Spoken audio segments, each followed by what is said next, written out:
throwing things until they realized it was a joke. So you have Vietnam, then you have Chile, which Phil got very involved with, the U.S.-backed Pinochet regime rising to power. This clip in the film addresses Phil Ochs' effort to inform the U.S. public on the Nixon administration's support for the '73 military coup in Chile. Phil Ochs had previously traveled to Chile and befriended the folk singer Victor Jara, who was slain by military forces during the coup. Phil convinced Bob Dylan to co-headline a benefit concert for Chilean refugees. Bob came over to the apartment, and we were downstairs in that bunker, and Phil had Salvador Allende's inauguration speech, his inaugural address, and he read it, and it was just, we were just blown away, and we were silent, and it was very, very moving. And he told us about Victor Jara and that he had to do this to avenge Victor's death for his wife and child. And he finally got Dylan to say that he will probably come. And of course, we sold out. All of this, what we're trying to do here is an experiment in aesthetics and politics. We're trying to get across the political message. The mere fact of you yelling more is part of the kind of fan worship. People were screaming for Dylan and screaming for whomever.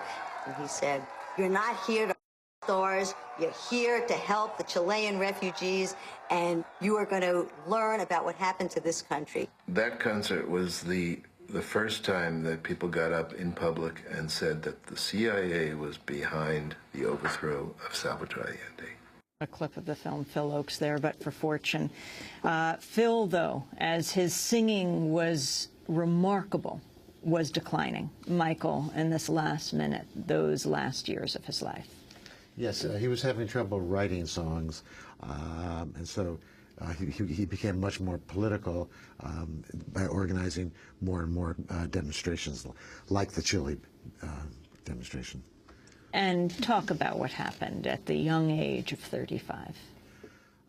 Basically, Phil was manic depressive, and the manic binge he went on, probably out of desperation, frustration, etc. He went too far, and he never got back. He became, as we do, we get depressed afterwards, and he couldn't see the next mountain due to the valley he was stuck in.